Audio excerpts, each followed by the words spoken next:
Dari akhir tahun 2019, tepatnya pada bulan Desember hingga di penghujung tahun 2020, dunia masih digemparkan dengan munculnya wabah atau virus baru yang dapat mematikan.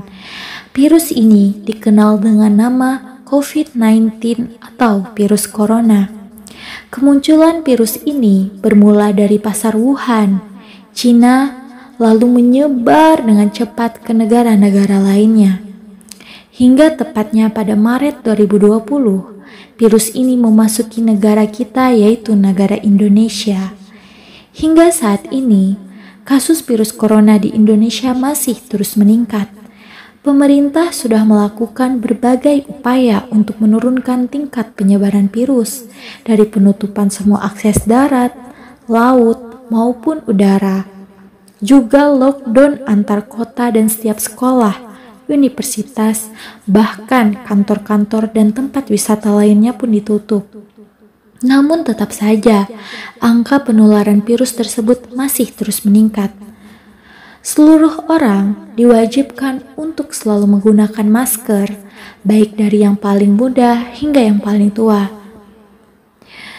Namun apa boleh buat, masih tetap banyak orang-orang yang tidak menerapkan protokol kesehatan tersebut. Hingga peningkatan pasien yang positif corona pun tidak dapat dielakkan.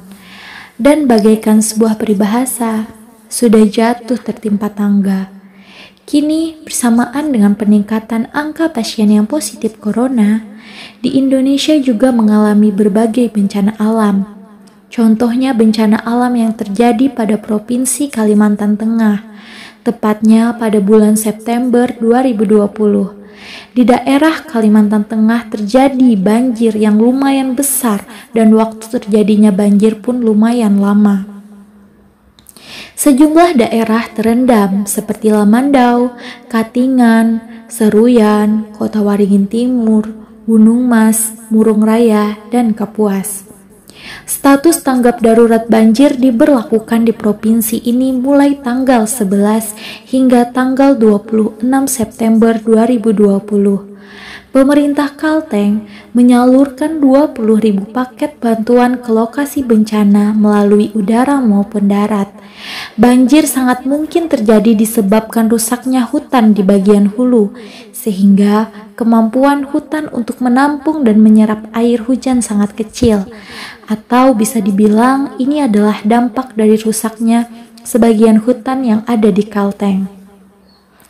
Warga dari daerah-daerah tersebut pun sangat merasakan dampak dari banjir yang terjadi.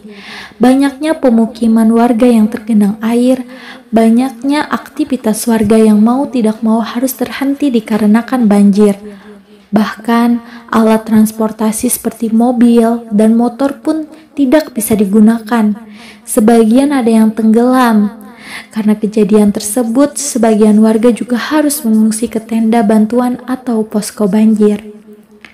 Hal ini menyebabkan warga yang mengungsi untuk tinggal satu tenda dengan warga lainnya menjadi interaksi yang mengharuskan mereka untuk berbaur satu sama lain, di mana seharusnya masyarakat tetap melakukan social distancing, tetapi apa boleh buat, air semakin tinggi dan tempat tinggal mereka tergenang air.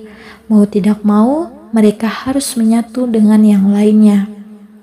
Tetapi, hal tersebut tidaklah menjadi alasan kita sebagai manusia untuk pasrah pada keadaan. Masih banyak cara lain untuk kita tetap semangat menjaga diri dan mencegah terjadinya banjir kembali. Marilah untuk kita semua, mau bagaimanapun keadaannya, tetaplah menjaga kesehatan dengan cara selalu menggunakan masker, mencuci tangan, selalu menjaga imun tubuh kita, dan jangan lupa selalu berdoa meminta perlindungan kepada Allah Subhanahu wa Ta'ala. Dan untuk kita semua, tetaplah jaga kebersihan, jangan membuang sampah sembarangan, dan tidak menebang pohon sembarangan.